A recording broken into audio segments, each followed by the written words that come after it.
आकाशवाणी इम्फाल नोलिनी देवी न पाउ पजरी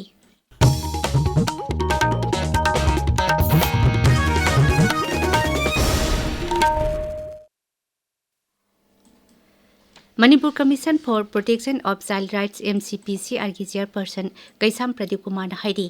राज्य असिदा लेरिबा इरांग असिना मरम ओइतुना लांजेन अदुना रिलीफ कैम्प सिंग द लेरिबा अंगांग सिंग द पुंगनिंग वाखल की अनाबा सिंग लेइबा थिंगनरी महागना मखा ताना हाय हौजिक राज्य असिगी सिंग अमसुंग तंपाकी तोंगान तोंगान मफम सिंग द हांगबा रिलीफ कैम्प सिंग द लांजेन अदुना पुन्ना अंगांग लिसिंग कुन मंगारोम लेरी अंगांग सिंग असि MCPCR ना यंगसिनबे यावना मखोइगी याइफा थौरांग सिंग लेप्तना पाइखटली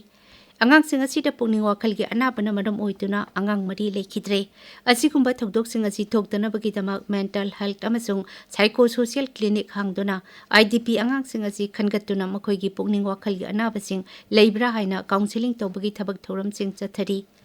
मसी मपुंग ओइना रिम्स हॉस्पिटल की साइकियाट्री अमसुंग क्लिनिकल साइकोलॉजी की टीम सिंगा पुंदुना पांगथोकपनी मसीदा अंगांग सामगी मनुंगदा कुंथ्रादगी निफु फावबदी मवंग अमा नत्रगा अमगी अनाबसिंग थिंगनरी मसीगी मनुंगदा खरा हेना सीरियस ओइबसिंग मखाताना ट्रीटमेंट पीनबा थौरांग सिंग पाइखटकनी राज्य की सोशल वेलफेयर विभाग child protection committee child welfare committee अमसुंग हक्सेल विभाग न सिंगबा मयाम असि पुनसिंदुना मपुंग फाना ट्रीटमेंट पीनबा थबक थौरम सिंगसु पाइखटकनी अंगांग सिंग असिदा लेरिबा पुंगनिंग वाखल की अनाबसिंग असि हेल्थ की इशू अमा ओइना लौते लांजेन अदुना लेइबा पुंसी महिंग अदुनानी मरमसिना मसिगी प्रोटेक्शन अमसुंग हेल्थ केयर असि पुन्ना चटमिनबगी तंगाई फदबा लेइ हाइना श्री प्रदीप कुमारना मखाताना फुंदोखी लेबाग असिगी हानगी उप प्रधानमंत्री ओइरंबा आयरन मैन ऑफ इंडिया हाइरगा हेना खंगनबा सरदार वल्लभभाई पटेल की चामयांकई सुबा मपोक निमित पालन की मनुंग चन्ना उखरुलदा यूनिटी मार्च पांगथोखरे यूनिटी मार्च अदुदा महिरो यावना नहा चामरम हेनबना सरुक याखी सोशल एक्टिविस्ट सोमताई सैजाना उखरुल टाउन हॉलदगी लमथाखिबा यूनिटी मार्च अदु उखरुल मिनी सेक्रेटरीट लोइसिनखी थरुमतु नेहरू युवा केंद्र उखरुल अमदी उखरुल टाउन लेबा तोंगान तोंगान बलुपसिंगना सिंदुना पांगथोकपनी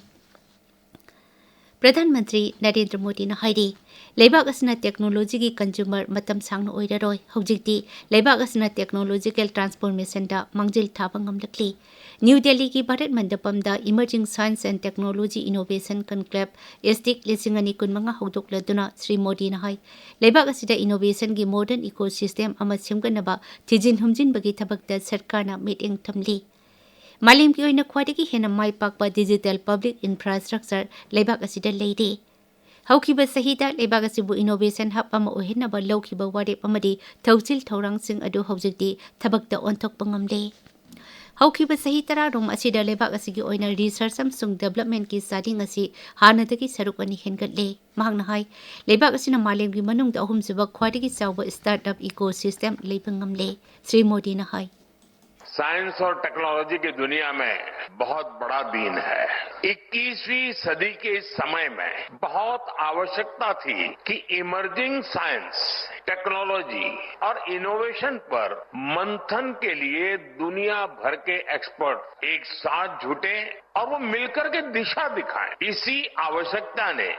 एक विचार को जन्म दिया और इसी विचार से इस कॉन्क्लेव का विजन बना थौरमदुदा प्रधानमंत्री ने लेबाग असिगी रिसर्च अमसुंग डेवलपमेंट इकोसिस्टम दा हेना कुमांग चौसिन चंगचिन बंगमनबगीदमा लुपा कोटी लाख अमगी रिसर्च डेवलपमेंट अमसुंग इनोवेशन स्कीम फंड हौदोखी स्कीम मसिना लेबाग असिगी ओइना प्राइवेट सेक्टर ड्रिवन रिसर्च अमसुंग डेवलपमेंट इकोसिस्टम बो योखटनबा पांदम थमली थौरमदुदा केंद्र की साइंस अमसुंग टेक्नोलॉजी मंत्री doctor Jitendra Singh principal scientific adviser professor Ajay Kumar सुनचिंगबा सरुक याखी बिहार विधानसभा की अहम तंक की मिखल की वोट खंब की थबक खम तेक्न कल्ले मिखल असिदा अहम तंक की ओइना था की तरुकता विधानसभा केंद्र चाम कुनमाथोइदा अमदी अनिसुब तंकना था की तरमाथोइदा विधानसभा केंद्र चाम कुनिथोइदा मियामना वोट थादनगनी मिखल असिगी अहम तंक की ओइना वोट खंब की थबक सिंह की मतम हयंग लोइरे अहम तंक की मिखल असिगा लोइना अनिसुब तंकता मिखल पांगथोकदबा केंद्र सिंहसु ngasi paksana मिखल की कैंपेन सिंह पांगथोकली तोंगान तोंगान पर राजनीति दल सिंगी लुचिंगबा सिंगना सोशल मीडिया यावना मिखल की रैली सिंगदा सरुक यातुना मखोई मखोई की मिरेप सिंगी दमा वोट कमना खोमदी पाउलोइजरे